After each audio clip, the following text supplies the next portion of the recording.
And we're live. Hello, everybody. How are we doing Hello. today? I already shared on Discord that we were going live, but I'm going to type in that we're live. How are you doing today, Helen? What do you want to share with the people? Good. Not much. I went to the library today and got a manga. And then as soon as I left, I got an email saying my other manga is in. So I was like, "Ugh, I gotta go back now." So, Is it a far drive? 20 minutes. Oh, okay. That's like another 40 And minutes. and the thing is normally what I would do is after work, I would just go and pick it up, but they close early now because they have their winter hours on. So I have to go before work now. Stationary biking. I don't Oh, know why nice. when this popped up, I read stationary bikining. I'm like, that. The gym reading Immortal Dark Light workout. Love that. Hello, Nell. How are I you doing? know. Hi, Lynn. Um, I had a very lazy day today. I am actually hoping to be productive during these sprints. I am going to, for the first sprint, be listening to Cabatas. What?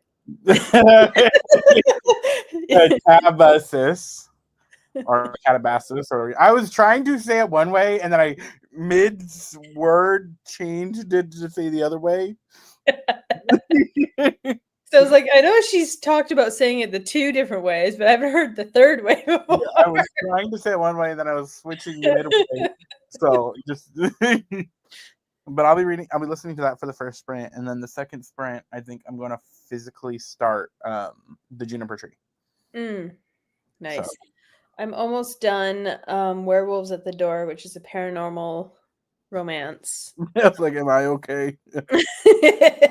No, it was So I have me. like 20 pages, not even 20 pages left of that. And then I'm going to start. This is the second manga, but the first manga is on Kobo. Mm. So I'm gonna read the first manga so that because this is for Renee and I are doing like a little manga book club. So and we're doing it over 2 months. Nice. That's So good. yeah. I know for my first sprint, I need to put books away because I still have like my haul out, and I'm Mm, planning on reading this month. I think I'm gonna pick this up after I finish. yeah. I have the self-pubbed version of that. Yeah, I'm gonna pick up the audio because it's a chunker. Yeah, it's big. I didn't realize how big it was until I got it. I'm like, oh, it's thick. And the self-pub version is that heavy. I don't know what it is, but it's heavy. Not you on Unsleeping City. That's What crazy. is I that? love I've it. heard people talk about it, but I don't So know what it is. Dimension 20 has each season. It's kind of American Horror Story vibe, where each season Oh, okay. is a different, like, not only campaign, world, and a whole like different vibe. So Mm. Unsleeping City is their urban fantasy one that takes place in New York Oh. City. And it's crazy that you're already on episode 5 because we haven't finished on our but on the Margaret's Buddy Watch. We haven't finished the first season. Hmm.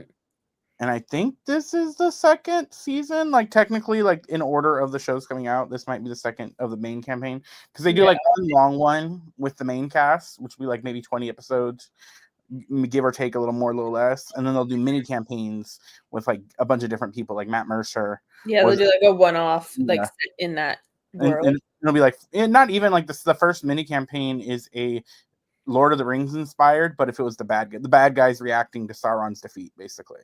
Mm. And it's very funny workplace comedy vibes. I have no intention of reading until Thursday, maybe. I feel that. I needed something else to watch. I'm between um the fantasy. I was gonna say that was a weird autocorrect. not And then Nell also had an yeah. interesting typo. Let me know what you think of Fantasy High. I'm glad you're liking it because you're already like 5 episodes in, and it's really funny. Of Unsleeping City is real fun because it's like New York and it's by New Yorkers, so it's like a love letter to New York, Yeah. and they do a really fun urban fantasy vibe. So I'm excited to do like they do like a zombie. So one of the episodes this is it's not a spoiler for now because Nell's past this. Santa Claus. because they do the Santa Claus, did like the Santa Claus marathon, everybody's in Santa Claus outfits. Or the Santa Claus Con, it's called. Yeah. And I know the locals hate it. Yeah. But basically, like, they have to fight evil Santas at one point during that. So much cake. They are crazy low. Yeah. It's we're gonna do our first sprint at the 40 after mark. 45, which as I speak, let me get that ready. But it is already November. Can we talk about that? Mm-hmm. Yeah, I know. Like, I'm happy, and I'm like, also, who said that was okay? Sorry, just something else comment, Papa. So much coke. Oh, not cake. Yeah, one of the character is a drug. Okay. It was it so like a recovering drug addict. Yeah, not recovering drug addict, but I think. Oh, a using. No. Did they do coke, or were they just like pills? Like, it's been a minute since I've seen it. Yes. Oh, they're okay, selling. But they were doing it to pay for their transition. Yeah. Like, it was a very, like, not an evil person doing it. Like, they're doing it because, they need money. Yeah. I mean, both, really. I mean, yeah. But yeah, I got like 8 books today. It was fucking nuts. Show the class. I'll show some of them. The others I've put away, and I can show some lines of Vampire Blood Bag Girl. So, 2 of them I can easily reach. I got Nightshade God, the fairy. It's almost all fairy loot. So the Nightshade God fairy loot. And then I finally got my September box. Now, this wasn't Fairy Loot's problem. This was Canada Post went on strike. So, yeah. So this is the Metal Slinger. Ooh, I'm intrigued in that just from the color. Yeah, that one I'm curious about because it's like pirates. Mm-hmm. And then I got the much talked about Alchemized, which this cover is stunning. Like, I know the book is very problematic, but that is a great cover design. Gorgeous cover. I like the art in it. But yeah, I really like this too. I'd probably read it if it was a me book, but it's just not a me book. Yeah. Yeah, and then like here's the back. Like it's very much like Emily Wilde vibes, but dark. Yeah. Like there's a content warning on this. Speaking of that, Emily Wilde, I am excited for the cozy what the cozy vibe is going to be. Yeah, well, and it's going to be Heather Fawcett's new one. Her Cat Cafe set in Montreal. Yeah. And someone I follow is actually reading an arc of it right now. I saw on Goodreads. I was like, oh, jealous. Speaking of arcs, I'm reading the e-arc of Carnival Fantastico, and it's fun. Because it's an e-arc, it takes more for me to read it, if that makes sense. Like, I don't know, it just is not what I'm reaching for to read. I'm gonna be on my phone for other shit, but I'm enjoying it. And I mean, I've sent something to you and Princess already. That comes out, is it January or February? It's a early February release. Okay, because I know Cruel Thirst came out in like December or something. Yeah, was it December this last year release? Yeah, so I know that she's like an end of the year, beginning of the year release kind of schedule right now. So yeah, I know Sinner's Isle was Halloween. Oh, okay. And that's her birthday, which was funny because that was the book event. It was but that was Halloween. That was a Halloween, and then Cruel Thirst was a December, and then this is a February.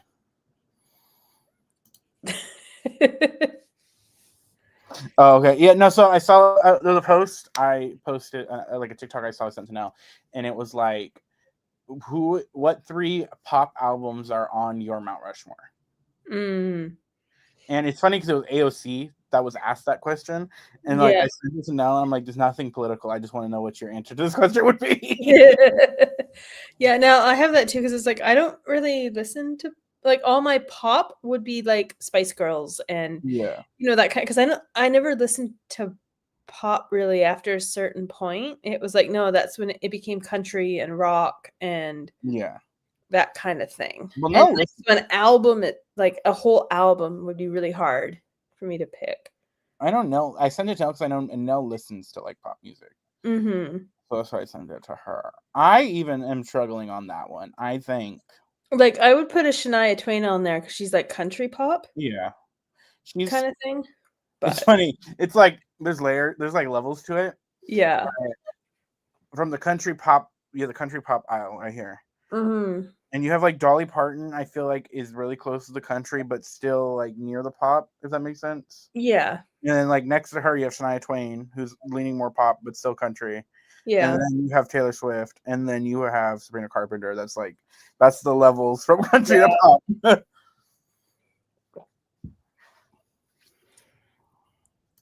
Oh yeah, Kesha or Lady Gaga. Lady Gaga.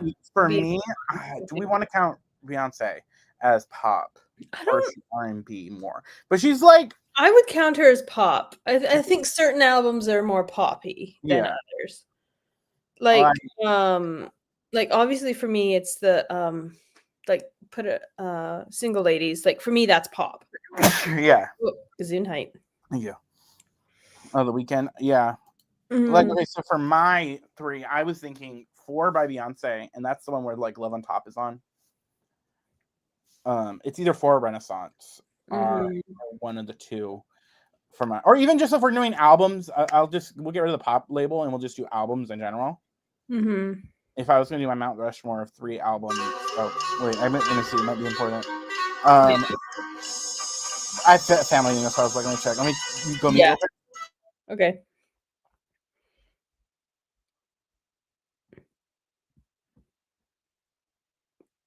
So is that for Ariana Grande's positions? Man's Best Friend is Serena Carpenter and Kesha's Animal. I don't follow music anymore, so Positions is Ariana.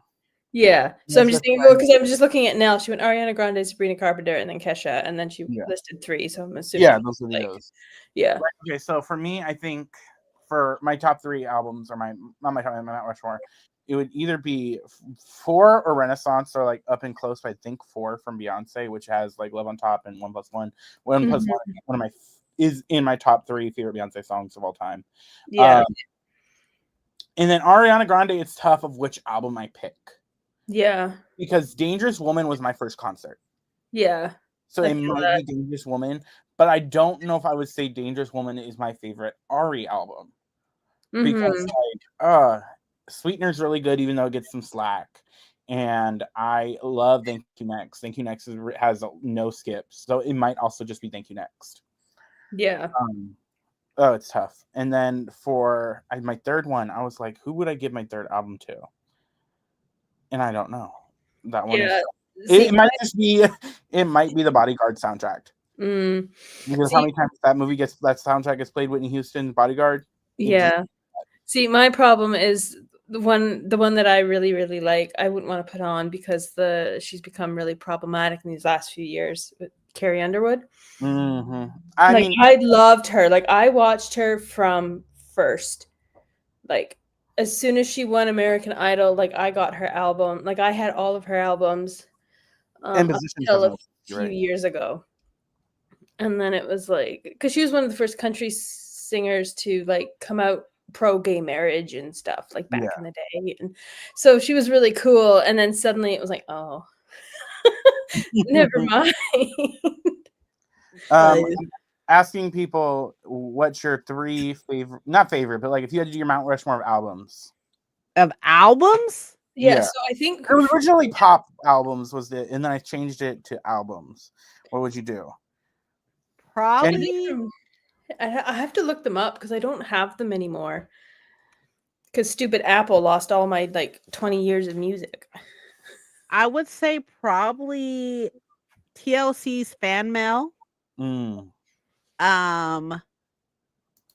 Kalani's, I want to say it's called Wish You Were Here, I think.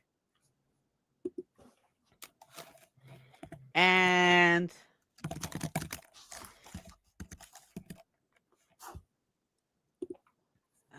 wait, are we doing pop? Well, the pop is for like people like Helen who don't listen to pop like that. Like I just don't listen to pop and Like I haven't listened to pop really since the 2000s, like since clubbing era. Okay. And That's pretty different, but K Michelle's Rebellious Soul. Ooh, There you go. okay. I said earlier, I think mine is 4. Hi. Yeah. Beyonce's 4. Ariana Grande's it's a tough which one it goes, and I think it might be Thank You Next. And then the last Her is album is called Thank You Next. Yes, I believe it's Thank You Next. That's the one with like Break Up With Your Boyfriend is on, which is wild in hindsight. Like Break Up With Your Girlfriend is wild in hindsight. Yeah, it's Thank You Next is the album. Yeah, so Thank You Next 4, and then Whitney Houston's Bodyguard soundtrack. I almost want to cheat and say best of Reba McEntire. I literally do have that collection. It's like 50 songs on CD, on 2 CDs. And it's like her best of. Sorry, I gotta send a message because my friend called me. And it's my nephew. My nephew's birthday was yesterday, so I want to like tell him happy birthday. So, Princess, are you reading or doing productive stuff or gaming? What's your plan? I'm definitely reading.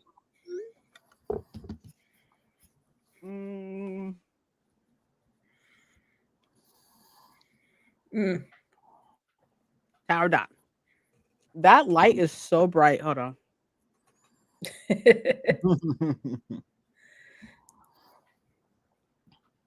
I still have not listened to Man's Best Friend all the way through, and I need to. I just haven't been. I have to be in a certain mood to like listen to new albums all the way through, and I just haven't had that yet. And then most of the time I listen to music because at work, but I don't want to listen to the album the whole way through at work first. I want to like be able to fully pay attention to it. But I do like When Did You Get Hot is really good in that album. But okay, so we got 3 more minutes. So at 5:50, we're gonna do our first 45-minute sprint, and we're gonna do 3 45s, I think, so that Princess says. So hopefully that will make Princess happy about not doing short sprints. I get that, Lauren. I guess I didn't grow up with Reba. I discovered her in my teens, like late teens, but.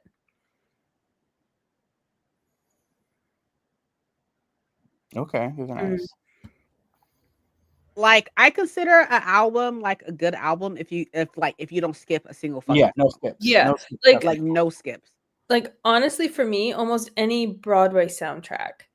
Yeah, but I don't know. I just consider though that's a whole separate category. Yeah.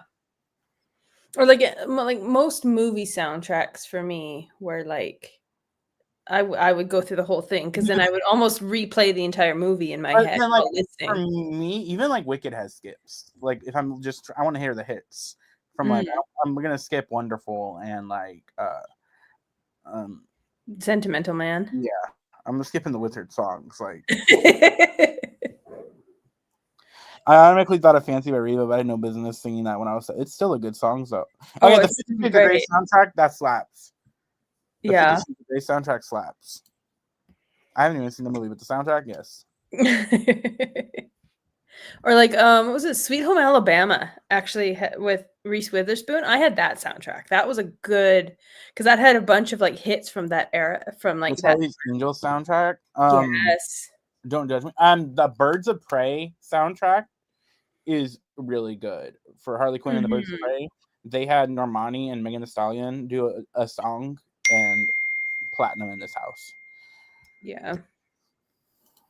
Yeah, like all the soundtracks from like the 90s to mid to like late 2000s were so good. Like we would buy them. The Shrek soundtrack. Oh, yeah. Shrek and Shrek. Shrek 1 and 2. Those are combined. Like we would listen to them all the time. Like my mom still has them. She still puts them on.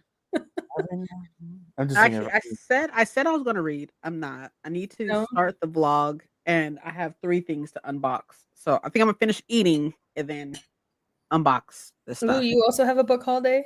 Yeah, 3 came in today. Hey. Ooh. Shrek is exactly both. Yeah. I will never forget the fact that we found the way I found out that the Green Day guy had passed was like Shrek memes on TikTok. Okay, it is 50, so we are going to start our first sprint. All right. You know, I shouldn't start the timer if it's not on the screen.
And that was the first sprint. How did everybody do? Good. I finished my urban fantasy and I'm on page 159 of my manga. Nice. What was the urban fantasy again? It was called Wolves at the Door. It was the second in a paranormal, like, Why Choose romance about house flipping. I was reading it on Sunday at Princess's Prince and her reaction was great. I was like, okay. Because, yeah, she flips magical houses or whatever. Ooh. I'm sure she's flipping something. Or is she getting flipped? She always says she's getting flipped. I got to the 49% of Calabasas. I'm You're making progress. So I'm enjoying it. The main character. Why are you yelling at him? Oh. Sir. One of the cats acting up? I guess. It must have messed something up or something, but either way it goes. I am enjoying it. I don't know if this will be my favorite. I don't think this is gonna be my favorite. I don't know if it's beating Babel. Yeah. Or I don't know if it's gonna beat Poppy, where it's gonna be in my ranking of Art of Calling books. But I'm at the halfway point almost, and it is a lot of setup. But I'm getting more into it, and the romance. It's not really romance, but it's like whatever it is. It's like okay. the like banter and the like. Yeah. The two of them sniping at each other, I'm assuming. Kind of. What I like is it's not like I won't say it. I don't want to spoil it for anybody. Mm. But I did see on Goodreads that someone's reading The Bewitching. Yes. Yeah, I was gonna say I'm just over halfway. And I think this might be my favorite Sylvia Moreno Garcia. It's up there for me. Like, I don't know if it beats Gods of Jade and Shadow though for me. I haven't read that one yet, so. But like, I think I'm liking it more than Mexican Gothic. Like all three storylines, I'm like excited to go back to each one because you know how normally when you read something where you jump between generations or different timelines, there's always one that you're like, I really like this one, and one where you're like, I don't know about it, but every single one, I'm like, ooh, what's happening next? Like, I love all the characters. That's good. What do you think about Alba's story? I'm intrigued. I have thoughts about who sent the witches. Okay. Here, I'll put it in the other chat because I know you two have both read it, right? Yes. Yes.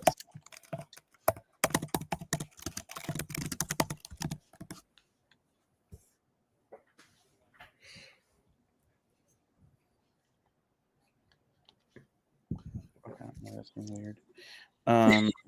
Princess is like, no comment.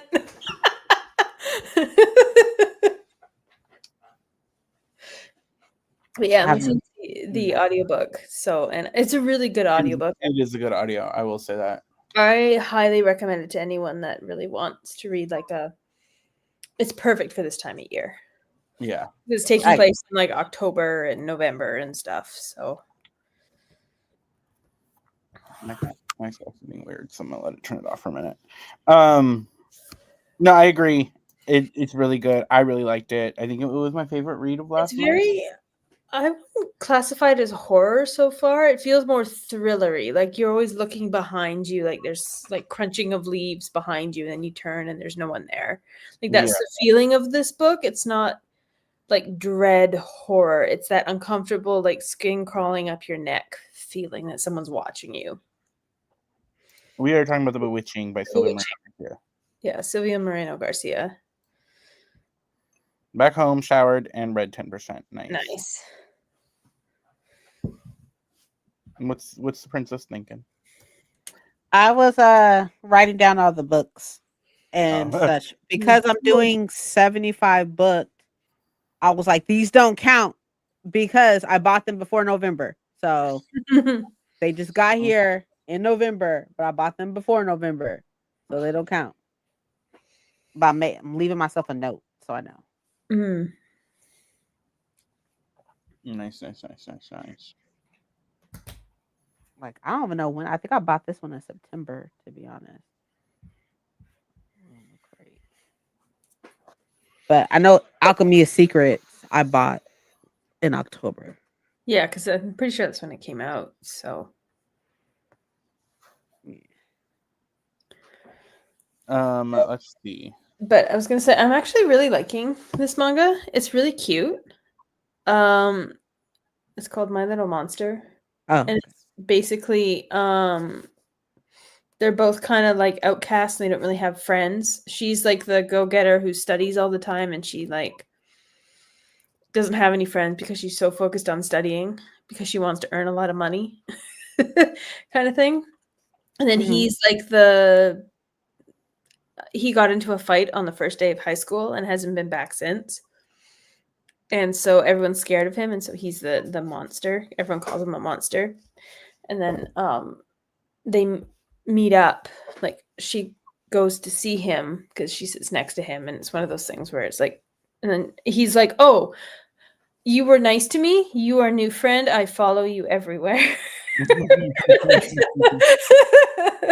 Because the problem is he didn't come back to school was because everyone is scared of him, and so he gets nervous going to school, and he doesn't like going to school because he gets looked at by everyone and no one talks to him and everyone like turns around, like doesn't look at him and all this kind of stuff. So he just doesn't like going to school because of that. And he's like, "Oh, I have friend want me to go to school? I go to school." He just follows her everywhere. And it's her going like, "Go away." Study.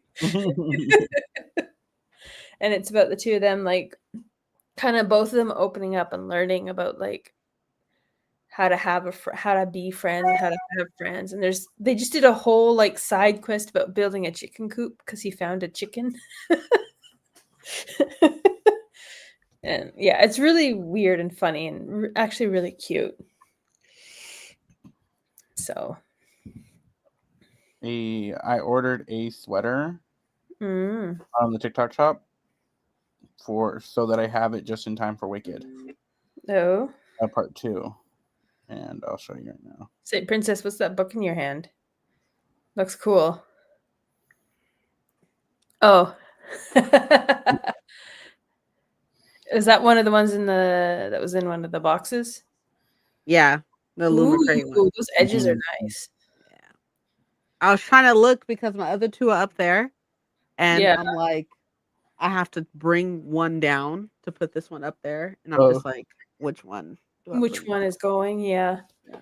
Where's the other one going to go? The one you pull down? Or were you pulling down a second copy of one you have? No. Yeah. Yeah. Mm-hmm. I think I'm going to pull down the Raven Scholar, which I do have right here anyways. I have the paperback right here. Well, if you don't want that hardcover, Let's relax. Let's relax. I was going to say, well, you do know. Relax. Let's relax. Here, I'll be right there. I'll be right there. I'm like, let's relax. Wasn't the Raven Scholar hardcover a Lumicrate? Yes. Yeah. Yeah. And it's beautiful and purple. Yeah. It was like a book that was like designed for you. It's like purple and like dark academia vibes. So gorgeous. The paperback is gorgeous too, Princess. I think you'd really. I agree. That's why you want the paperback. That's why I have said paperback. I have said paperback because I'm like, I'm gonna read said paperback. Give Paco the Illumicrate. No.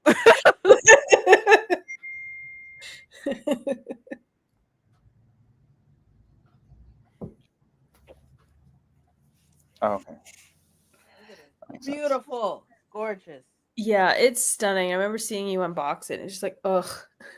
Right? Do we want it's not really so here, let me grab it. So I went to a book signing, or not a book signing, because the author, it was a video conference because the author is in Canada. Who was it? R.A.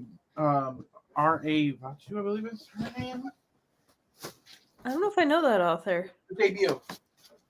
Oh, okay. It's a bindery book. Oh, okay.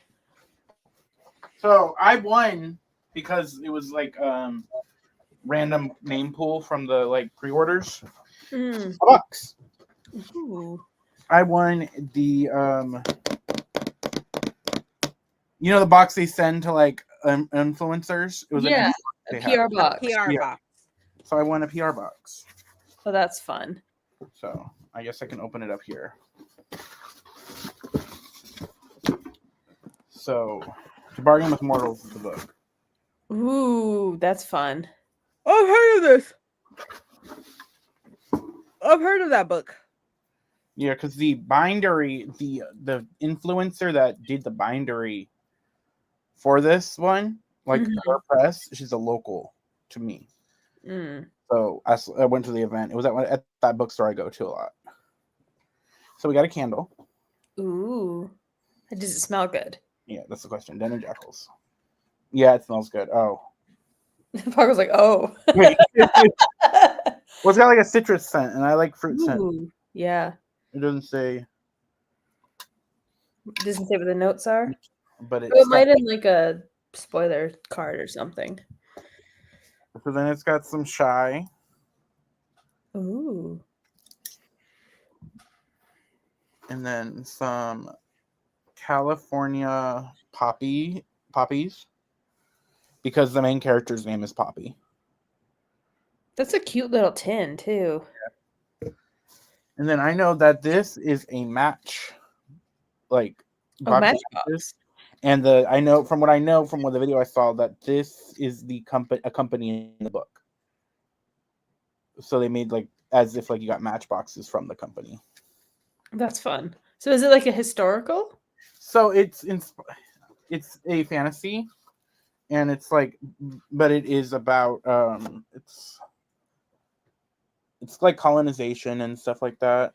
It's like, but it's inspired by like I believe India, but I could be wrong. I know this just says what the book's about, like praises for the books. And then this is another copy, so I got 2 copies of Excuse me. To Bargain with Mortals. But this is like an art copy.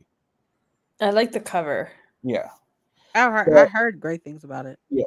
In the colonized nation of Viara, Poppy Sutherland lives between cultures, a brown-skinned adopted daughter of the Viceroy.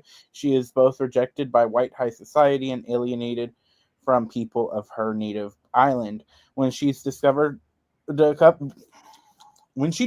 opportunistic fiance plots to exile her, Poppy flees straight into the clutches of the Jackals. Hassan Davar is the ruthless criminal known as the Jackal, and has long been targeted for his family's divine magic, a gift the colonizers have tried to stamp out. When his brother is arrested, he seizes Poppy as leverage, but Poppy has powerful secrets and political ambitions of her own. As allies, they could do more than just free Hassan's brother and keep Poppy safe. They could topple the very power structure that holds them back. The first book in the Reckoning Storms duology, To Bargain with Mortals, is a stunning reflection on political and purpose, blood, allegiance, and what we do with histories we inherit. I know it's they said a lot. This is not a romance. There's not like a romantasy. This very much no romance in this. Okay. I am intrigued in reading it though. And yeah. So apparently the funny story at the event, they said the author came up with the idea for this book, or like the main character Hassan's inspiration, which led to like the thing of this book being made, was the author, I guess, was given a prompt, like was given pictures by a friend to do a prompt for. And someone in BTS, like a shot of him in like a mafia looking outfit, started all of this. Oh, nice. That's fun. I just found a receipt in the manga from the library, and I was like, oh, let me see where it is. It's for my vet clinic. Oh, wow.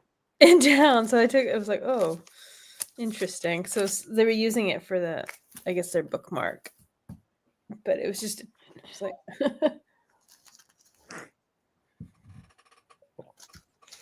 that's cool. Yeah. But I am excited to read a bindery book because I have not read a single one, and I've been kind of wanting to check them out. There's a couple that I have on my Goodreads, like want to read. So maybe there's a video that'll come out next year. Yeah. Definitely. Give us a hot take, princess. I don't know. Huh? I said, give us a hot take. A hot take? Just put her on the spot like that, you know. I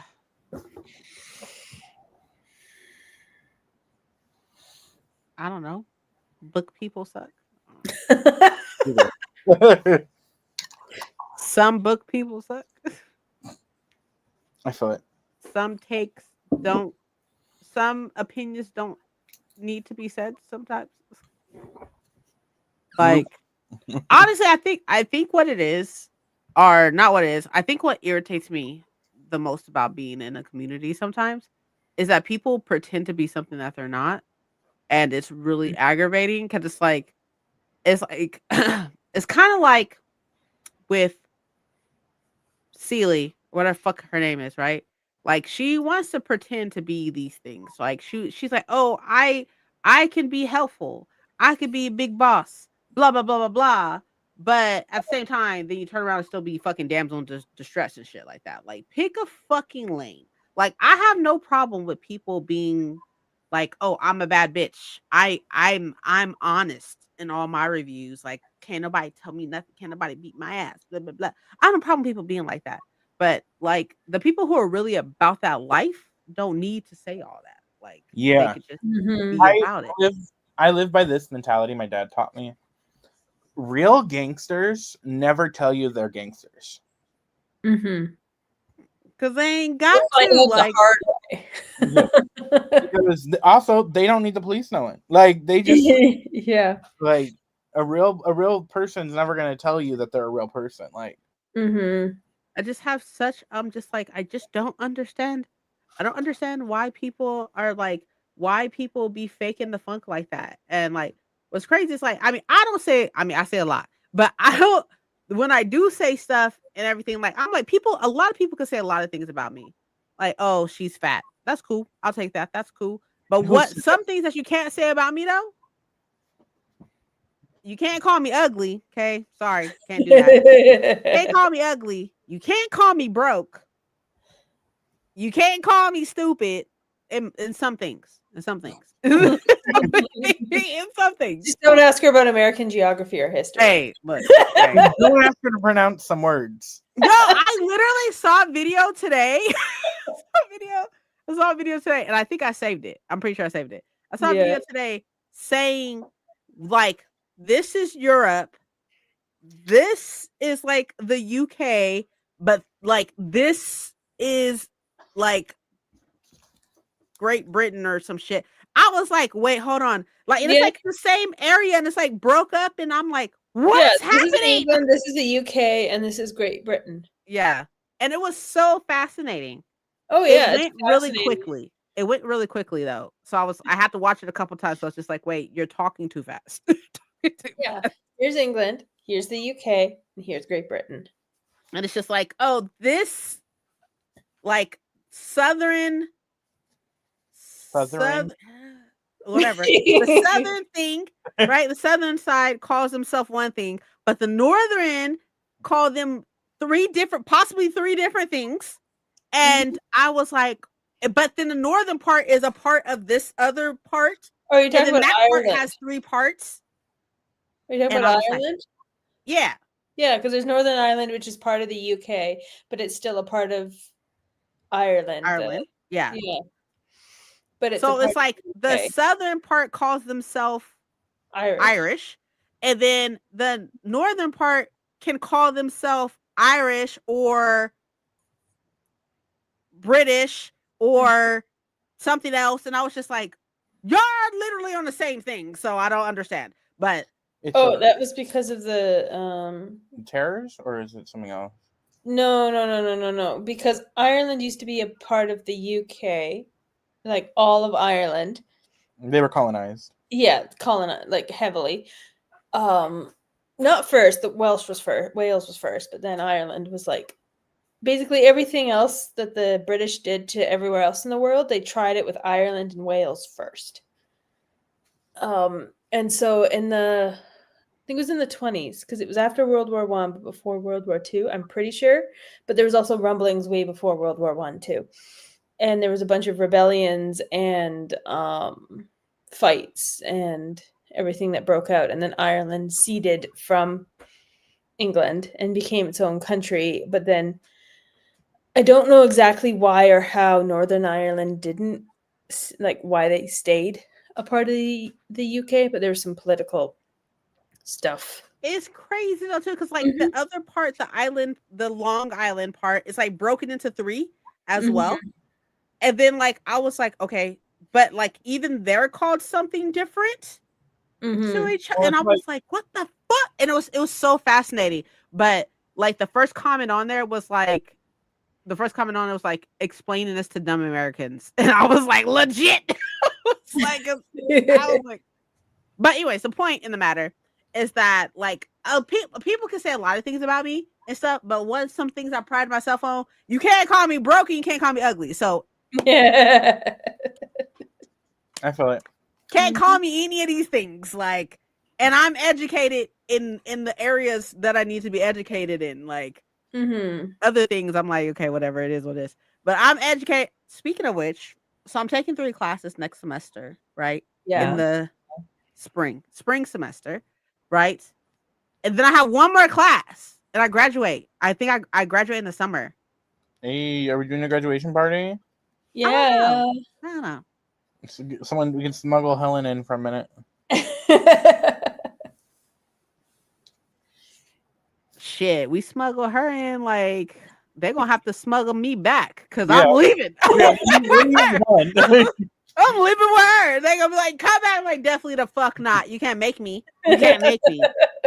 No, if I tear up this passport, I can't come back. There you go. Like what are you gonna do then? I agree with you because it's like you're certain people, and I don't know anybody on YouTube as much. Like when I'm talking about this, I don't have any examples on YouTube.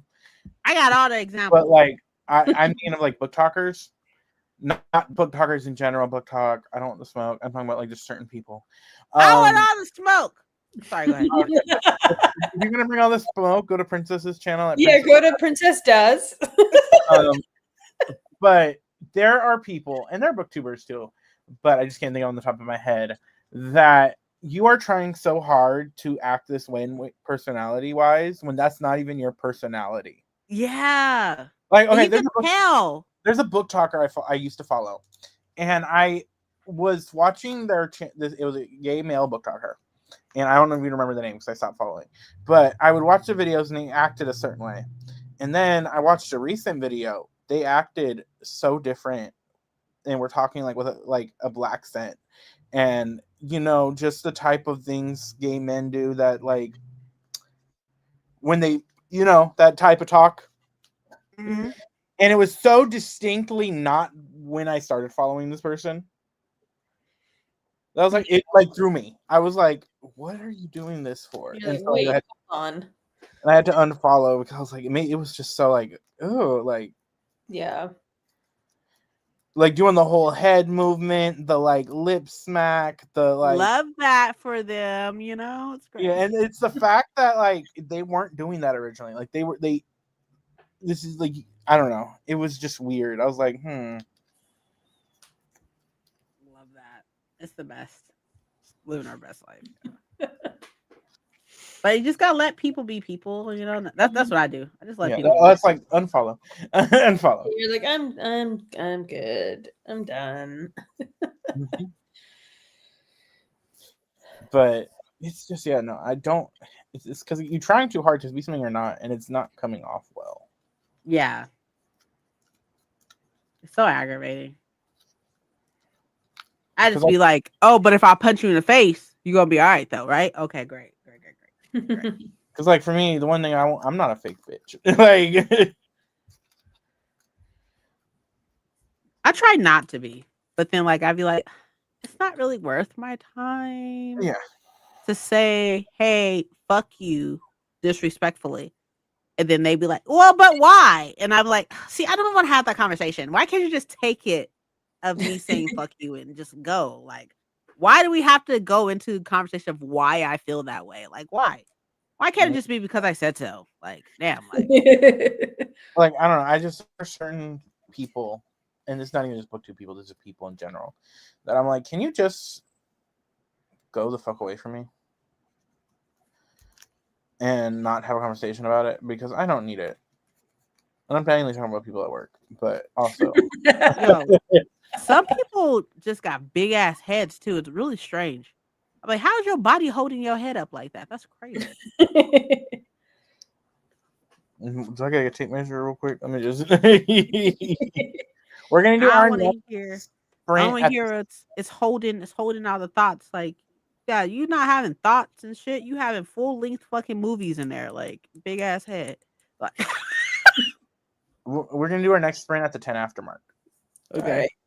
so that we do another sprint, so that Princess Perfect. George sprint, because I feel attacked. Because some of us can't do 6-hour sprints. I can't do 6 hour sprints either anymore. She didn't last. I don't got the stamina. I can't last that long. That's what she said. Like, That's not what she said, actually. Yeah. Okay. Oh my god! I already have, like, I think I'm gonna do my first Stitch video on TikTok. Oh. Yeah, this motherfucker was like, women are ruining video games. Oh. Like, damn. What the fuck we do? Ooh, have fun, Lynn. I've heard about this movie. I hope you enjoy it. Have a good night. No, I know my friend was talking about it, and I need to watch the anime before I watch the movie. Because unlike some people, I try to, like, I don't get surprised. What the fuck? How was I supposed to know? Like, that's crazy. That's so crazy. Oh, so the shot was right there. Who was I telling? I think I was talking to my mom, but I messaged Nia, Annie Davenport. Yeah, no, you're telling me. Yeah, so and she messaged back and stuff, and she was super sweet. Aww. No. But I am so excited to see her on Wednesday. Like, and she's so tiny. She's so small. Is she like 4'9"? Like, she's like probably like, if I think maybe like tops, like maybe like 4'11", maybe 4'10". She is so tiny. Maybe 5 foot, but I don't know. That may be pushing it too. For Princess to say someone's so tiny. Yeah, I was gonna say that's quite a lot for Princess to say that. I'm not tiny. I'm regular size. Average. I'm regular size. You're the average. You're fun for size. Women in the United States. Princess is fun size. I'm pocket size for your convenience. Wow. Hey, don't get to on that often. We got to give Princess a round of applause, because yesterday I found out that her and Mike have actually finished a season of a show. What we finished? You guys. Oh yeah, we finished Vox Machina. Yeah, we did. Nice. We're actively watching. We actually watched 2 episodes last night. So. And of the second season, and that shit pissed me off. Did you immediately go into season 2? Just to be like, what the fuck? No, there are on season 2. Yeah, we're on season 2 right now. Yeah. But the 2 episodes we watched last night was from season 2. But something happened to one of them. Did it involve a raven? We're gonna say ravens. Yeah, raven. Okay. Yeah. Okay. I was like, there's no fucking way. I was like, shut the fuck up. There's no way. And then, like, it ended. The episode ended. I was like, definitely the fuck not. Run that Next shit. One. Next one. You got me and my brother, because me and my brother watch it together. When you guys watch it, are you like saying what spell you were trying to guess what spells they're using in D&D? Yes. Yes. Yes. I was like, if you don't use Revivify right now. Actually, you know what we need to watch together? Because I don't think Princess has seen it. What? The D&D movie. Yes, Honor Among Thieves. I haven't seen it. I have. Oh, it's so fun. I would be up for a rewatch. I haven't seen it in full since theaters, so it's really cool to see. Oh, okay. I gotta be careful how to say this because I don't want to spoil anything.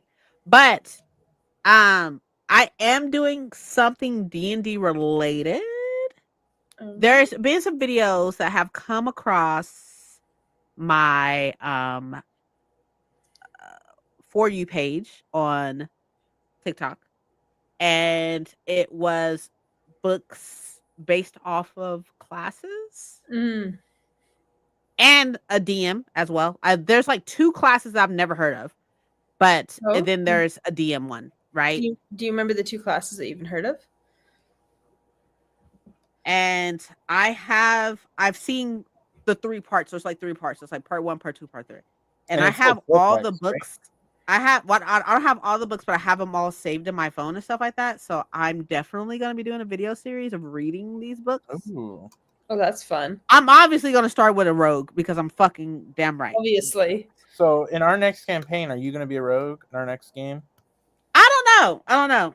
You might switch. I was telling Mike that a ranger and a rogue is basically the same thing. I was like, a ranger. You can have a lot of fun with a ranger, especially if you do like the dual wielding or the like play around with the sword aspect of it. So the artificer. Yeah. So think like they like to make they make things like steampunk vibes. Yeah. And Blood Hunter was the other one I've never heard of. That was created by Critical Role. Yeah, I would say that's sort of like your old character in Apex. Okay. Bloodhound. It's the Bloodhound. Same. Yeah, it's the same kind of idea, I think, a little bit.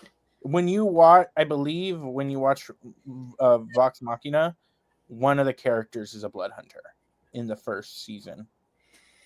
So the vampire guy? No, not the Vox Machina. The second one that's coming. Oh, the Mighty Nine. One of the main guys is a blood hunter. So yeah, this is what I saw.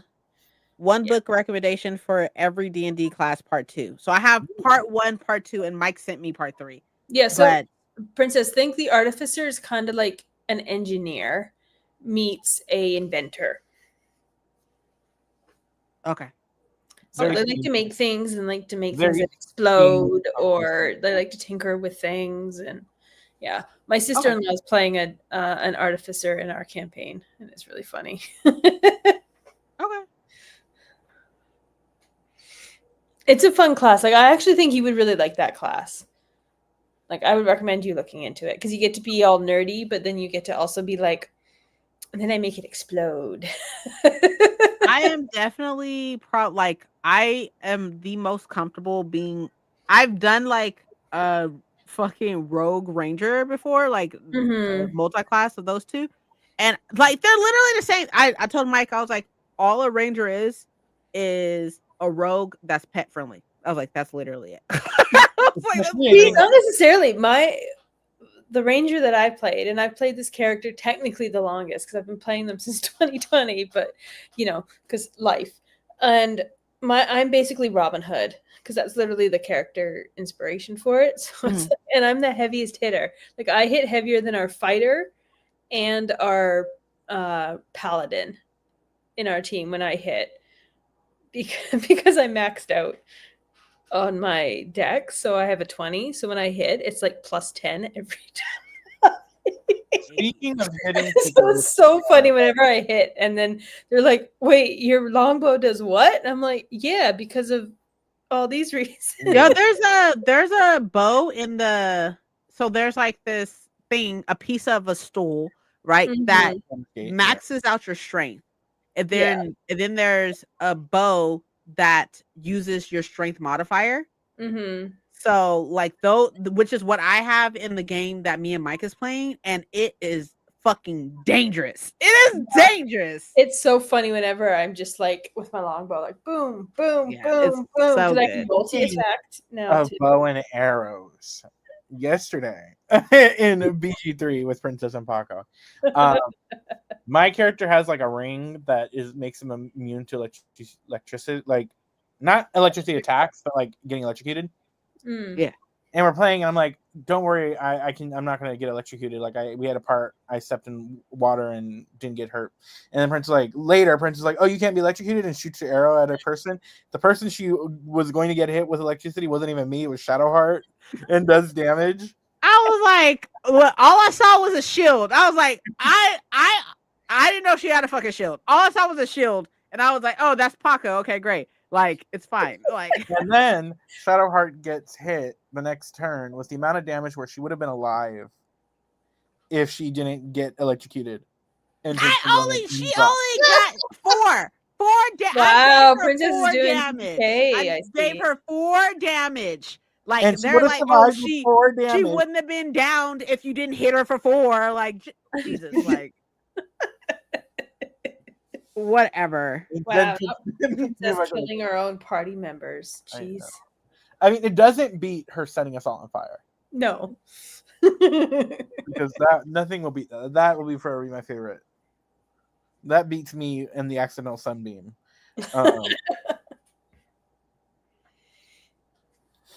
But yeah, that was funny. Okay, we're gonna do our next sprint because it is 7-11. Haha. But we're gonna do our next 45, and then we will do one more after that. Perfect. Okay.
And that was the end of the second sprint. How did everybody do?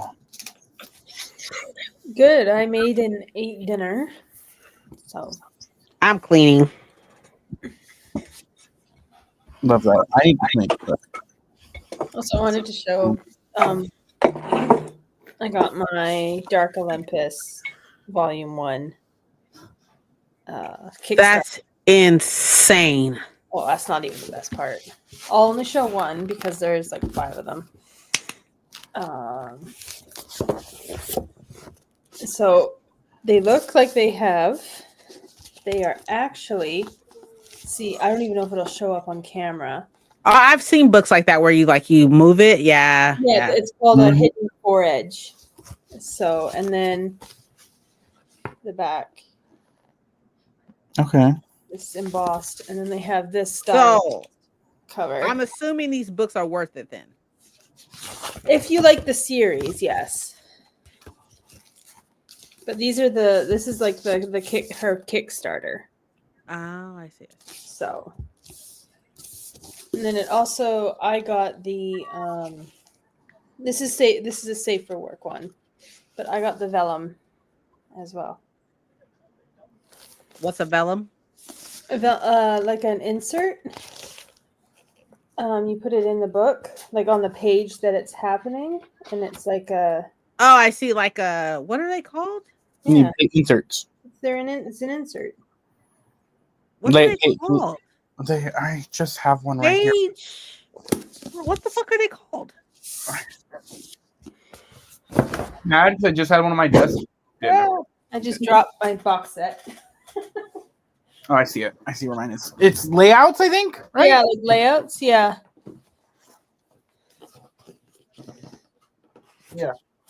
As soon as somebody say it, the word that I've heard, it'll come to me. But the term that I heard, I forgot what they're called. Overlays. Overlays. Thank you.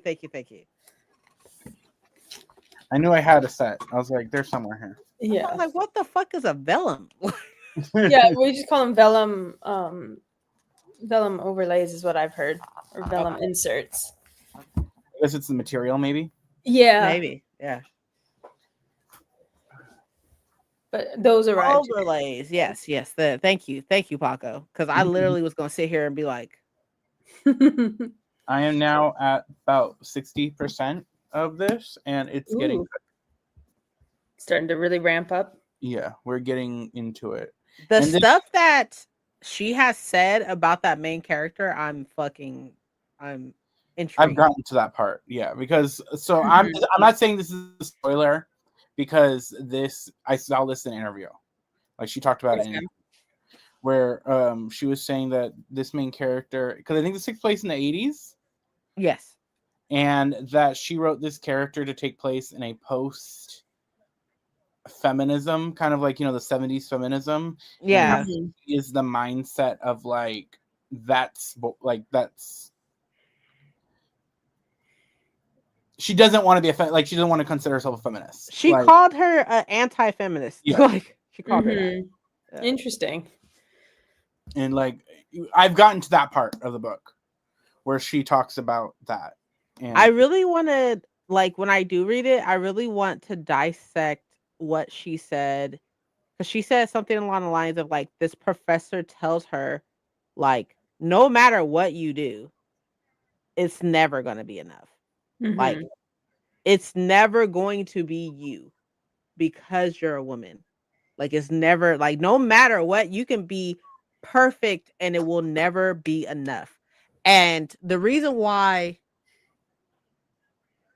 I really want to read that is because somebody who was raised like I was, in like the culture that I was raised in, or whatever the case be. I'm not saying that obviously being Black is not a monolith, but like, in most conversations I've had with other Black people, especially Black women, is that our moms have raised us to be like, you have to do twice as much to even the playing field to a white woman, and 3 times as much to even the playing field with a white man. So to hear those words come out of her mouth as somebody else that is not Black or whatever, right? That like no matter what they do, it's never going to be enough because they have to work super hard to even the playing field was just something that like stuck with me with hearing her say that. Because like Mike literally hates he hates that.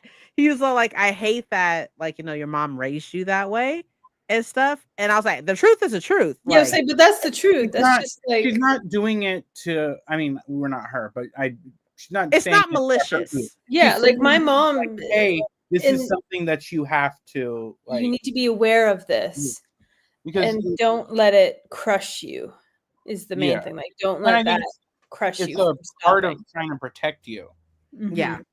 so that you're like, it's not a you thing; it's a society thing. Yeah, it's like yeah. no. So because when you're gonna try, and then when you're gonna fail, you're gonna blame yourself, and you Yeah. have to be like, no, Yeah. you gave it 110%. Like, it's not your fault. Yeah. Yeah, That's no. it's so when I heard her say that, I was like, that's very fascinating.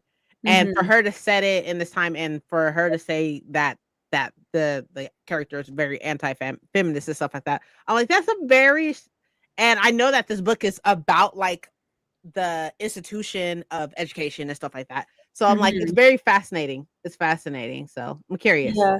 I'm interested even more now hearing that, because I know my mom butted up against that a lot.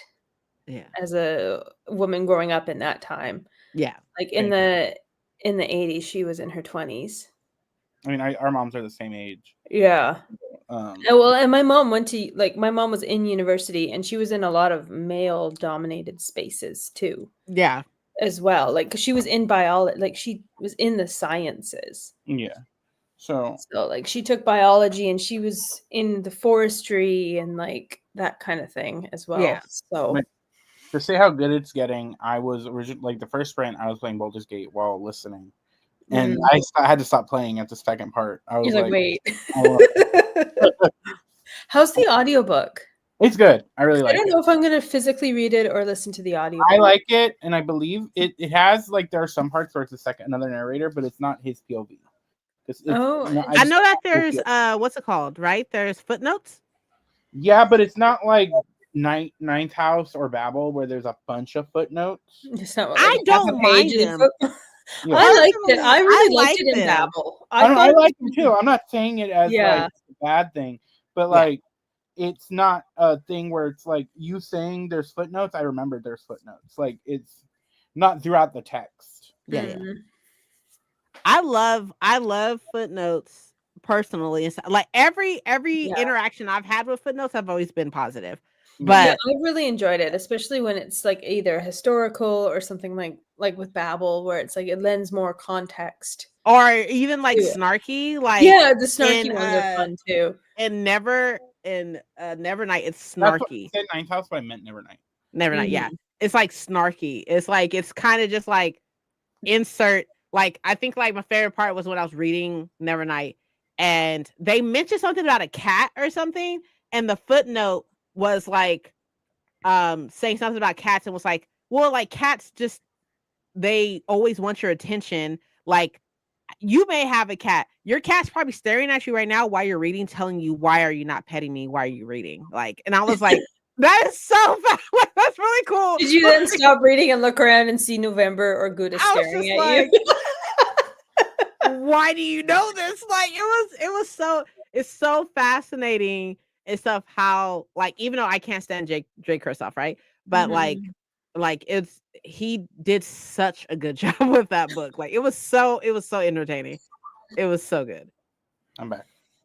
I froze. It was so good, and I'm so happy that I read it and such. But like I've only had positive interactions with footnotes. So yeah. Emily Wilde has some footnotes too, which is really fun because she's writing her notes to herself, but she's always also trying to complete like an encyclopedia or a map, so she puts like little asterisks to be like, well, actually it's like this or this, or is like, but he was meaning it like this, or this legend is like this, and it'll give you like the story or this legend of this fae or something like that. Okay, it expands upon it. I have a question. Mm-hmm. Yes. For I, Medusa, right? Mm-hmm. I understand that we're supposed to buddy read, but y'all obviously can't buddy read it right now because it's not out yet. Y'all want me to wait until You y'all can go have it? ahead. I don't mind if you just want to. Okay. You can go ahead.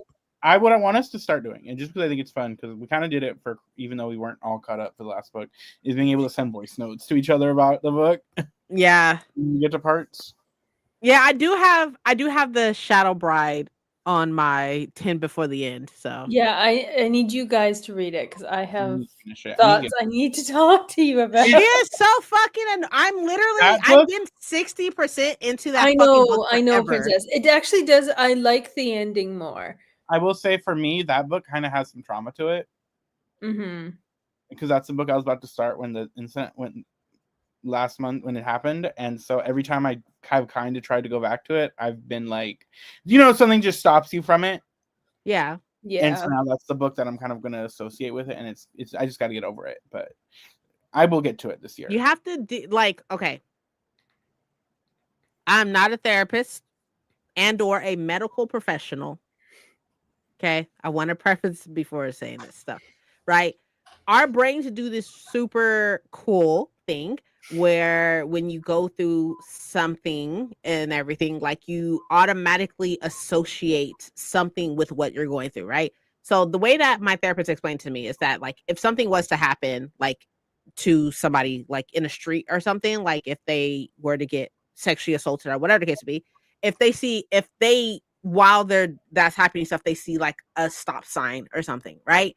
They automatically associate stop signs with this bad thing that happened. Like, and it's our brain's neural networks that connect these two things because our brain is always looking for connections to things and stuff. So, like, your brain did that with this book, or with maybe even even if it's not just that book, even with that author, or even just like the feeling of picking up a new book or whatever the case may be and stuff. I can't speak for you, but the only thing that will be able to help you is not just getting over it. That's not how that works. But like trying to steer your brain into different neural networks, which take time and also takes work. And so, because your brain is used to doing processes, like it's programmed, like we're used to doing the same things over and over and over and over and over again. So when you try to derail into a different area and stuff, like your brain automatically wants to push up against it because it's not what you're used to doing. So you have to mentally and physically force yourself to make different connections than to what is already connected to. It's really, really hard. But that, like, you just say, I just need to get over it. It's not like you can't bone rush yourself into that. It may take some processing and all that good stuff and everything, but it is possible and stuff. I just wanted to, because it's something that I learned when I first got into therapy, when I first got with my therapist and such, is that there's things that I connect to certain things and stuff. And she was like, our brains that's kind of what they do anyways. Yeah. And that you have to like Yeah. forcefully direct it somewhere else. That's why we see smiley faces everywhere. Mm-hmm. Why there's a man on the moon. And so you're not crazy in a line. That's a face. No, I never said I was crazy. No, I get it. I don't know. It's something I need to work on, but it's just one of those. That book, and I think it's the third book in Marissa Meyer. Our two book, like that one is the one I was going to her event when my great grandma passed, and I haven't touched that book, even though I went to the book event, got it signed and everything, and it's been years, and I still just haven't opened it because I'm like, yeah. Which book is that? It's the third book in Renegades trilogy. Mm-hmm. Okay. Yeah. So it's always something. Yeah. It's hard. I'm not going to say I wasn't watching clips on TikTok because one video popped up and then I just went down a rabbit hole of watching people react to Coco for the first time and started crying, like Don't do that to yourself. Oh my god! I told my friend, was it yesterday or Friday? Because he's in my friend that moved to Quebec. He's in Gatineau, and he went to a Dale. We're gonna act like we know what that is. I don't know. What that it's in Quebec. It's near the capital city of Canada. But he was at a Dale dos Muertos, like I don't know if it was a parade or it was just a festival, but there was women in butterfly costumes, like dancing on stage with music and stuff. It was really pretty. And I was like, oh, you have to watch Coco. And he's like, Coco. And I'm like, oh, you don't know what Coco is. And so I sent him a gif of when he's picking up the flower petals. Yeah. And stuff when he's on the highway on the road. And he's like, oh, I know what this is. I've seen it. And I said, you also have to watch Encanto. And he's like, Encanto? And then I guess he looked it up. And he was like, oh, okay, yes, I have seen, like, he has heard of it. But he's just not big into movies like that. So. Yeah, but I spent a unhealthy, I don't even know how long I was watching people reacting to the final scene of Coco. Oh. To his grandma. Just crying. Yeah. That's literally. I think I called you right after that, Princess, which is why if I seemed off, that was why. What the fuck? Like you could have said that. Like it's just emotions are fun. Yeah, I feel that. I've been really good about watching cat videos, and then I watched a video about clingy cats, and I started crying for 20 minutes. Well, I mean, the video I sent you was mean, Helen. TikTok to show me. Yeah. Like, it's really strange how like you can be totally fine doing something for a moment and such, and then like it's just like that 1 second too long. It's just too much. It's too much. That was literally me watching the video. I was laughing at first, and then suddenly I was crying. It's like yeah. It's very grief is very strange, and it's not linear, and it's a lot, and like while. Over time, so like everybody be like, oh yeah, like it gets gets better over time. It doesn't hurt as bad over time. Like I don't think so. I don't agree with that. I do feel like you while you don't grieve the event anymore, you grieve, which is what I was focusing on this year and stuff like that. I don't grieve the miscarriage because at this point it's been a while and stuff. I don't grieve the miscarriage. I grieve the experiences that I won't have. Because of the miscarriage. I grieve that. So I feel like over time, it's not like it gets easier and stuff. It's just like you grieve something else over time. You grieve like that was that time. My mom and I, when my niece and nephew were born, my mom was just like, oh, grandma would have loved having a great grandkids. Like, oh, she would have spoiled them so bad. She would have been ecstatic to be a great grandma. Like we were just like laughing and crying about like how badly she would have, like there would have been no stopping her as a great grandma. So we were like kind of laughing about that. Yeah. So we just and how ecstatic she would have been that Lily was named after her mom too. Like how my niece was named after her mom.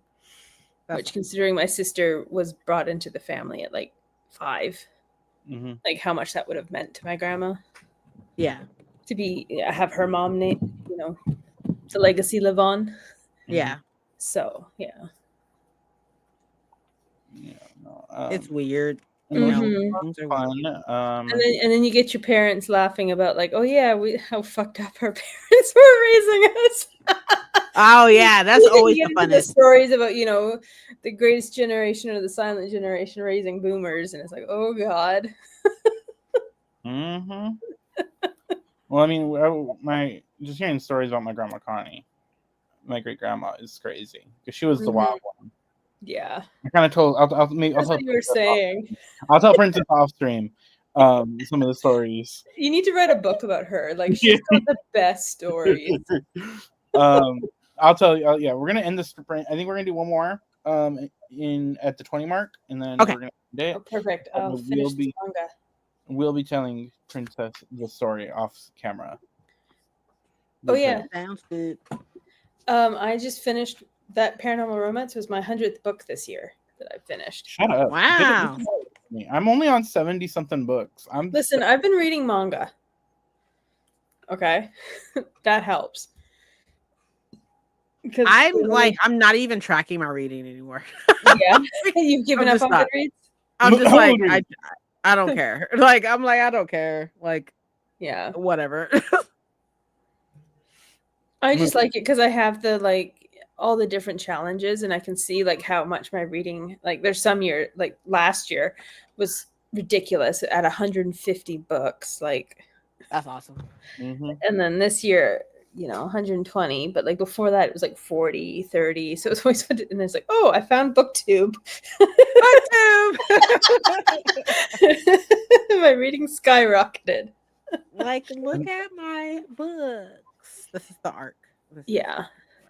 Like, I'm just like, now I'm gonna have to like move my tabs over to, I'm gonna tab my arc because I have like super amounts of like folded pages and shit. Oh wow, you really like read that. Yeah, I was going in. I'm Princess excited about a book in a minute. Okay, so I know you're gonna talk about it more, but like, what did you really, really like about it? Like, I've seen people like it, but nothing about like why they liked it. I love the blackness of it. I love the blackness of it. I love so pros and cons, right? Pros to it is the blackness and having that type of representation, because while there has been great positive black representation and stuff like that, right, there hasn't been like this much like African American representation. I guess that's the best way to put it. Like they drink cognac type shit, like they have grills, like there's like old wives' tales, like of like things that, oh, don't do this because then this will happen type shit, and everything that are just so black, like, and there's so many of them that it's just like, oh, it's really, really nice to see. So that is a pro. Another pro is that it's a standalone. Super dope. I didn't know that. Okay. Yeah, it's a standalone. Like the history of these fae is really interesting. And so, because there's like 6 or 7 kingdoms and such, and like they're all like, the kingdoms are all different, but like a lot of them have different types of power and stuff. So like the kingdom that another pro, her name is Khadijah. Like, that's black as fuck, respectfully, right? You should do an in-depth book review for it. Yeah. I will maybe, but you don't even have to do it on YouTube. Make a TikTok. Yeah, it was like TikTok and Instagram. Like why you should read this book. Like, it's like I love her, but then there's like a con to this. Like, as far as she goes, she's very stubborn, right? Which is fine. That's okay, right? But because she's stubborn, she doesn't see, she tries really hard to be like, I don't want to be this vengeful, angry person, right? She's like, I don't want to show my angry side all the time, and I want to show it like when I need to and stuff like that. But Malachi, because of what he's been through, is totally fucking opposite. He's like, everybody's gonna know not to fuck with me, and if that means I have to paint all this bitch with blood, then so fucking be it, like, type thing. And so because of that, which is a con that I talked to with Mike and stuff, because of that, like, his kingdom is seen as like barbaric, and like they do things that's just so out of style now, or like just so like a barbaric way, and like savages and stuff. That's kind of how his kingdom is seen. And so she's like, oh, well, why don't you just go be bloodthirsty like you have been? And I was just like, he's been through some shit because of your people and because of your kingdom and all these other fucking kingdoms. Like, let this man like go through what he need to go through. In my head, I see that meme of the girl of it's when she's pointing, the one where she's protecting and the person I'm pointing. Yeah, like, mind your business, girl. And I'm just like, relax, like, and so, which is like, and they go back and forth a lot because at the end of the day, they are very much enemy kingdoms, right? Mm-hmm. They're very much enemy kingdoms. And they're working together to take out this king guy or whatever, whose name is Rashad, by the way. His name is Rashad. But anyways, like to take him out and everything, but at the same time, like they're getting really close and like they're bonding, like they bit each other, which is a whole thing. Like they bit and sucked blood from each other, which is a thing that you're not supposed to do, I guess. But they did it and such. And so like now she's like, oh well, he's only treating me so kind and stuff because he wants to use me against this king. And she doesn't see like all the changes that he's doing for her, like these things that he is seeing things a little bit more rationally because of her and taking how she sees him into consideration. And she's just like, and I'm just like, bitch, I will fuck you up. I will beat your ass. Like, relax, Savannah. He's a good man. Right, exactly. But which is a con or whatever, but like that's just like literally like it's just like a tiny thing. It's just a tiny con though because it got you to care so much. Yeah, and I was gonna say it's very much that trope of like he fell first. Oh yeah. So yeah, like I feel like a book that's getting that reaction out of you, it did its job. Yeah.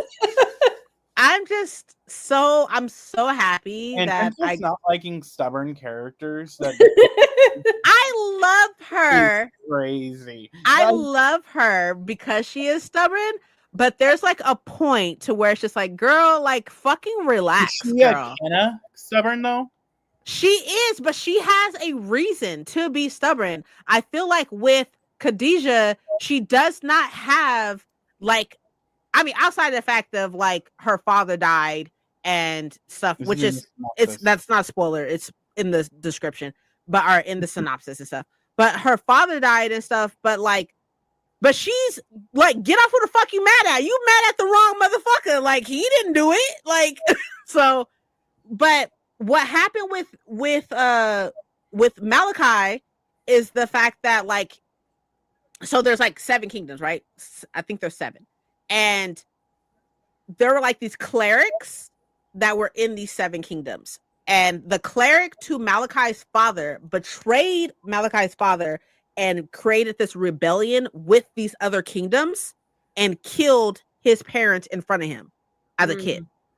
So then his aunt had to step up and rule his kingdom and stuff until he was of age. So now that he's of age and stuff like that, I want to say he's like 20 or some shit of the case, are like they're old as shit though, like they're like hundreds of years old. But the point is that he's older or whatever, and so now because his father was seen as very like lenient and soft and like understanding, he has auto-corrected really hard, and now he's like, fuck that, everybody can die. Everybody can die. And so his revenge, he wants revenge on these kingdoms that came together to kill his father. He wants revenge on these kingdoms that killed his parents, and at the same time and stuff, which also includes Khadijah's kingdom as well. And she's like, well, what these kings and queens did that killed your parents does not mean that you need to kill all the other people that's in this kingdom. And he's just like, fuck them bitches. Like, fuck everybody. Fuck everybody. Not changing the story, the topic, but a book that I'm excited that's coming out that I hope me and Princess will read. We don't have to buddy read it. What's that? But Falling Stars. Oh yeah. Because Heavenly Bodies was so good, and it was so good. And I'm so happy that you liked it. I got a friend to read it. Oh wow! And she loved it. I've been having Falling Stars right here forever. I just haven't read it because like I don't know what is going to be the difference between the published one and the self-published one. Yeah. Because I hear that there is differences between the published one and the non-published. She wants to like romantasy, but she doesn't really like a lot of the romantasy tropes. And so I told her to read Heavenly Bodies, and she loved it. So Heavenly Body is so good. So good. Helen, you need to read it. I know. She's like, I know, get off my case. I feel like, okay, this could be a fun challenge for the three of us, is we have to have a book that the others haven't read. And it's maybe we don't have to get like, I don't have to get a book that you and Pet Princess hasn't read, but it's like one of you haven't read, and we each read a book like randomly that we haven't read, if that makes sense. That the others, that one or the other, like has read, and we're like, we need you to read this. Like it's like we're bullying. I'm gonna finally bully one of you to read Cemetery Boys or something like that. Then, I knew you were gonna say Cemetery Boys. I had that in my head. I was like, Pac was gonna make one of us read Cemetery. I don't even know if it will be Cemetery Boys. It might be another book, but that's just the first one that tops in my head. Listen, I read Sun Bear Trials 1 and 2. I read the first one. But I also like the fact that I still have Cemetery Boys. I was like, I literally have thought so many times to unhaul it, but I was like, Paco would literally fucking flay me. Like, let me not do that. Like, not to bring in. Never mind. I was gonna make another joke about that being something from a "she who must not be named" joke, but Paco, I would feel it. Princess to read Her Majesty's Royal Coven. Oh yeah, I really want to. I do want to. I do want to. I'm still on, and I mean, this is Lynn talked about it in the Discord. How that book opened Lynn's mind. Yeah, I was like, I mean, that's great, that's amazing and stuff. But it's like maybe you should not like.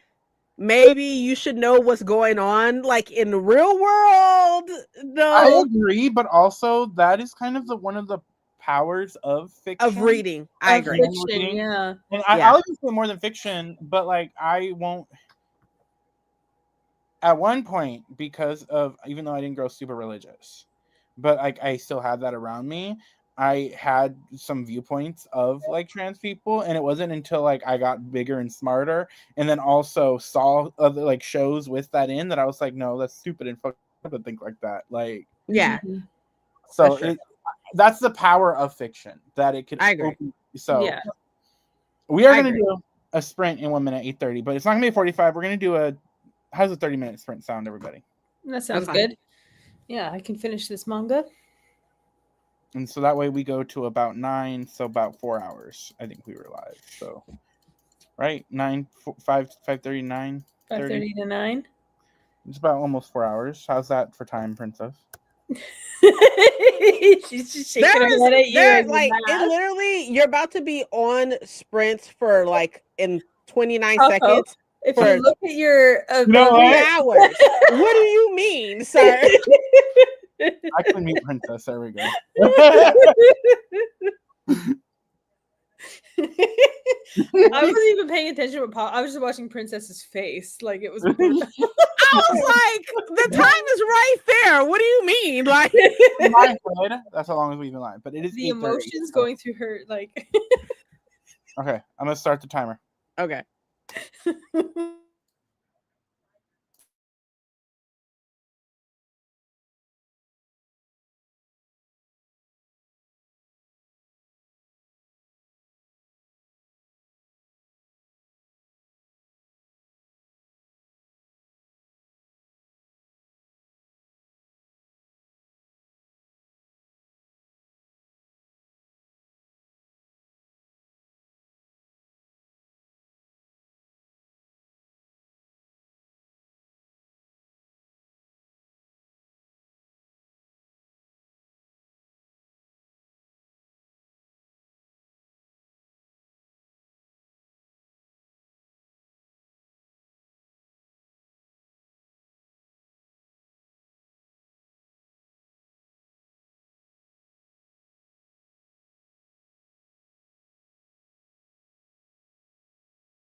How did everybody do?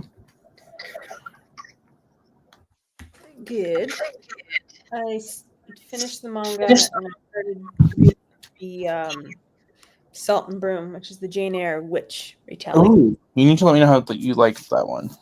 It's good so far. It's quite witchy. Ooh, okay. Like there's a lot about like herbs and spells and apothecary and like, you know, charms and all that. She's very much a green witch. Okay, loving that. I got to I ordered dinner.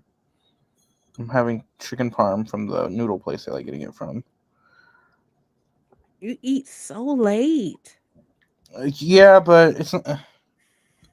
I used to work I would be getting out of work at 11 o'clock or like 1 a.m. So I feel that there'd be times like in the spring, I'd be done work at 10 and I'd get home at like 10:15 and I hadn't eaten since lunch. And then it'd be like, what do I have that I can microwave and then eat and then literally go to bed? Or like picking up Jack in the Box because that's like the only thing that's open. See, we don't even have like that. Like since COVID, most of our fast food isn't even 24 hours anymore. It's only like Jack in the Box and In-N-Out that were open when I used to get off at 1. That would be close to open. But luckily I get off at 11 sometimes now. So I think McDonald's and Tim Hortons maybe, but only like certain locations and certain days. Like whereas previously it was like they were always 24 hours. Oh. Princess, are you good? Okay. It's just Paco. Paco froze. Yeah. I'm good. What did you do? Oh, we're back.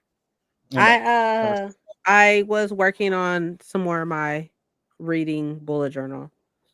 How's that coming? It's fine. I just like I'm definitely a person who has to like see something before I'm like, okay, cool. Like I can do that. I can like replicate that some type of way. But I just have to see something first. But I just been making all the calendars and stuff. And I'll probably do like something. Oh, I still have to do like I already like kind of set up the tracker and such, but like I just have to like go in and stuff, and then I have like this what says reading journal on it. So I just cut that out earlier and stuff. But I just have to like see something to be like, okay, I need something that kind of looks like this. And then I can be like, okay, then I'll take like stuff out or add stuff in. Yeah, you can tweak it to make it your own. Yeah. Like, I get that. I definitely can't just make things up off the top. You can't just like what's it called? Like freestyle. No, there's no way. I'm like that too. I have to see something visual to be like, okay, this. And then I'm trying to put where I'm at in the work. I also made some tea because I cleaned out I have a coffee and microwave like little stand, and then there's a drawer in there, and I like cleaned it out, like I completely gutted everything. I found a bunch of tea I forgot I had. Oh wow. Because I had tea in a shoebox, and I was like, I should really. So I ended up chucking a lot of it because I know a lot of it was over a decade old. So I was like, let me just like compost most of these tea leaves. So.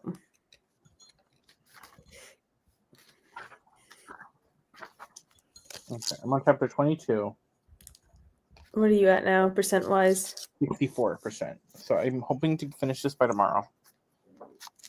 So that this will be the first book in October. I'm glad I didn't stop. I'm continuing. It's a good book. It's fun. It's probably gonna be. It's resting at a 4 right now. Yeah. Like a solid 4. But I don't want to say this is my least favorite of her book. Less than Yellowface? Yellowface was really good. It did read like a thriller. I don't want this conversation right now. like I feel it going down a path that I'm just like, let's not do that. Like let's not. But go ahead. You're entitled to your own feelings about I'm just ranking it where I like how many emotions I got out of it. Mhm. Like Babel, Amazing. emotional. Yeah, that was all over the place. Poppy War Trilogy, which might be the series I would get you guys to bully you guys to reading. Yeah, as I should be. I should be bullied into that. Yeah. Poppy War Trilogy got a lot of emotions from me. I hear it's amazing. Yeah, I've heard Yellowface amazing. Got a lot of emotions from me. So I'm not saying any of these books are bad. Mm-hmm. But with this like one, the difference between a 4 and a 5-star. Yeah. So I'm not saying it's a good, still a solid good book. But I'm only comparing it to herself. I'm not comparing it to anybody else. True. Okay. Does it read very different than like Babel and No. I think also maybe the mind state I'm in right now is not maybe also the best, but just right now I might rank it the bottom of it, but it's still like you're the worst of the best. You're the worst of the best. I like that. Okay. So, like, I can deal with that. She's still the honor roll class. Like ranked low in the honor roll class is still like what? Yeah. Fascinates me about her brain is that she said that as soon as she stops learning how to write, she will probably stop writing. But she is like, she said she's constantly learning and stuff. She literally said that she Googled how to write a plot for the Poppy War trilogy. She said she had no fucking idea. She had no idea. She just had a series she wanted to write, and she had no idea what she was like. I had no idea what I was doing. I even Googled like how to get a book published. She was like, I literally had no idea what I was doing. So she said that she had to like learn these things and learn how to write and all the good stuff. And even now, she said that what she enjoys the most about writing is the fact of like you know that feeling that you get right before like you like jump off of something, like that feeling of like I don't know, like that feeling and stuff. She said that she gets that feeling because she doesn't know what she's doing. And so she's like she's always chasing that feeling because she's always learning to write something. Like she said none of her stuff is going to be the same because she's always learning a new way of writing. Yeah. And I was like, that is so fascinating but terrifying at the same time. Also just fucking wild that she had no idea what she was doing, and her first book was the Poppy War. Like, right. What the fuck? Imagine. At 19 at that, like, yeah. Imagine. I'll be right back. I gotta go downstairs real quick. My food's here. So okay. But I was like, imagine, like. I'm so scared about reading the Poppy War because I bought it for my brother. Because I was like, oh, he loves Japan and Chinese history. Like he's really, really knowledgeable about Chinese and Japanese history and all that. I thought, oh, a fantasy. And he also likes military fantasy as well and military stuff in general. Yeah. That's what he focuses on with history as well. So I was like, oh, the Poppy War is perfect for him. Yeah. Right? Like historical, Chinese fantasy, military, all that. So I got him the first one and then he read it and he was like, yeah, no, that was too dark. And he likes grimdark and he reads grimdark. So I was like, oh, that's like that put me off a bit because I'm like, if it was too much for my brother to read, who likes military grimdark fantasy. I heard just about like the one, like there's just like one really hard chapter. Yeah, I think that's what he was talking about. And I was just like, he knows about the historical of that of and I'm terrified because of that, but also like I love all of her other stuff. Like, so there's no reason why I would not like the Poppy War, but the Poppy War seems like just so much more of a commitment than I'm willing to do right now, you know? It is also a trilogy, whereas everything else is a standalone. Right. So. But it's one of those, like, I will get to it eventually. It's just that scared me. It's like, oh, the person that I know that likes grimdark, it was like, that's too much, and he hasn't continued on in the series. Speaking of which, I don't know if you saw, or I don't know if you're that big of a Becca fan like I am, but she's continuing her like catch up book club thing. And the first book of January, or February, is Gods of, what is it called? The Shadow of the Gods. Oh, okay. Because she's already read, like, because they're reading through all his other stuff right now. But she decided to extend it to cover those as well. So are we going to read that one in January then? I'm reading it in January. Well, I was thinking we need to talk about that anyway, so we could wait. Yeah. I'm down to have that be the first series that we read. Because if you're already reading it for a different book club, then that just makes sense, right? Yeah. So. Yeah. So I'm reading in January. I'm really excited about it. Mm-hmm. I'm excited. It's been on my list since it came out.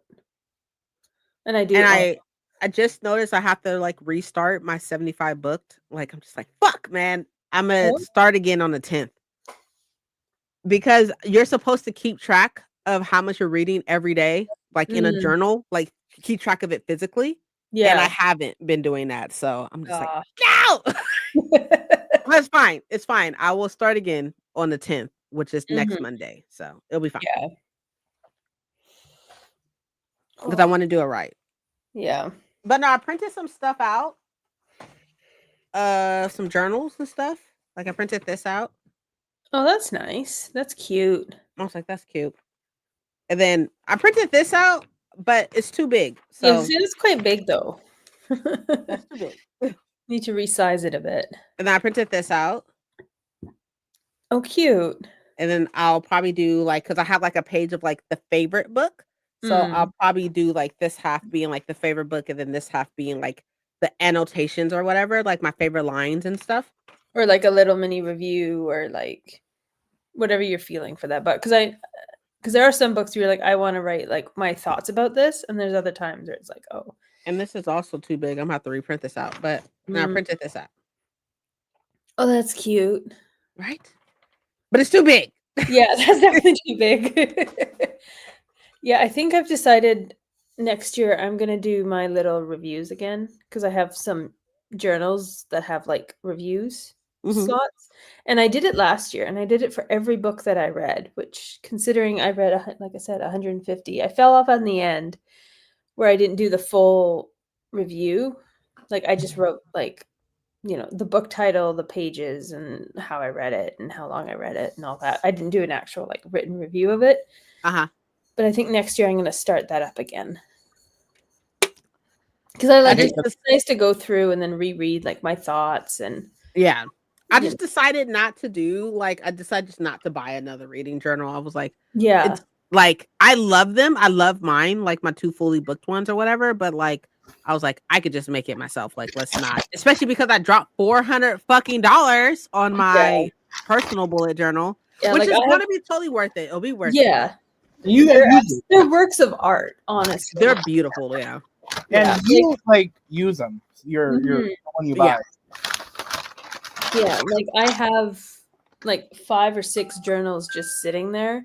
It's like I do want to use them. So I figured if I start doing the reviews, and then once I finish up the ones that are already like the layout is already there for the reviews, then I can then go into the ones where it's like just the lines or just like totally paper. And then like level up my my reviews a bit. I was thinking about this. Okay, so I will do a day where I do a 6-hour sprint, Princess. The next sprint I do will be 6 hours. All right, buckle up, everyone. Get your snacks. Get your tea. Get your water. What to do for this challenge? What was the question? For me to do like 6-hour sprint, what is the Princess equivalent of that? Here's my whole thing, though. She can only do a 2-hour sprint. You always sit up here and talk about, well, like, you know, not everybody can do 6-hour sprints, right? Okay, cool. I get that. I feel that. I say I feel that. I don't absolutely feel it, but I feel it enough, right? I understand. Like, I feel like you can do 6-hour sprints. You just choose not to, because you have days off. Like I have days off. Right? Which, okay, maybe not right now because it's your busy time and stuff like that. But like the other times and stuff, you be having other stuff to do, or like you be not wanting to. So don't make it seem like, oh, I can't. You just choose not to. I'm gonna try is next Friday your Friday off, or is my Friday off is this Friday, but I'm off anyways. So yeah, it's your regular other I'm Friday. still on vacation. basically next Friday? That was my question. Not this Friday. Next Friday, oh wait, this is May. I'm in May. Hold on, time out. Let me go back. Next Friday, the only thing I have is like a phone doctor's appointment. Okay, because I'm off next Friday. My next off day is not until next Friday. But Hi. How's it going? so I think I'm gonna try to go unless some family stuff happens. Maybe I'm gonna start at 3. And you're gonna go all the way to 9? Or maybe I'll start at 10. We'll talk about this more, but we will try to do some 6-hour sprints. Okay. And I will rope you into helping at some point. Whoa. Hold on. Wait, what? Why do I gotta get roped into this? I was gonna say, that Friday, that's the like 14th or whatever, right? Yeah. Yeah, I'm going to a market that day. Market. Yeah, Christmas market. In no fucking November? It's after Remembrance Day. Our Thanksgiving is come and gone, so they don't have a Thanksgiving. We do. I mean, in November. In November. So for us, Christmas starts after Remembrance Day, Armistice Day. Anyways, how's everything else going without Thousand? I feel like we haven't talked in forever. How are things going with people that we should not be talking about on the internet? But you know, we can wait. Nevertheless, you can just say things are going great or things are not going great. We don't have to go into details. Let me just end the sprints now. So, thank you guys for watching. I have hopefully on Friday will be the recap, like wrap up. That's what I was looking for. I was gonna say January. God, I hope not. October wrap up will be out hopefully on the Friday. Princess, do you have any videos to look forward to? Some should be coming out. Look, there's a lot of stuff going on. Okay. There's a lot of stuff going on, but then also not a lot of stuff going on because I'm on vacation. Mm-hmm. But like something should be out in the next couple of days, I think. Whatever that is what it is, you know? And then of course Princess does sprints on Sundays. Mm-hmm. And are you gonna do your Friday sprints even though you're not? I'm thinking about it. I'm thinking about it because like this Friday I have a hair appointment at 10:30. So, but outside of that, I don't really have anything really. So I'm thinking about it. I should, because I now have 2 classes that I need to still keep up on. I still have a 95 in my geology class. That's good. Geography. Yes. Geography class. I don't know if I have an A and I don't know what the fuck I'm taking. But I got an A in that class, and then I'm doing a business class right now too. So I should, for the purposes of keeping that. Yeah. And maybe that could just be like my productivity day. I had a productivity day last week too. So maybe that could be on productivity days. I could like fold clothes and stuff and everything. So anyways, but yeah, I don't know. I'll think about it. So maybe keep your eye out for possible. And doesn't do content. No content. She hates us and don't want us to watch her shit. I did one TBR. It was great. It was great. But I'm very grateful. The 14th, there should be sprints unless family shit happens or like life shit gets in the way. That happens too. But thank you guys for watching, and I will see you guys next time. Bye. Leave studio.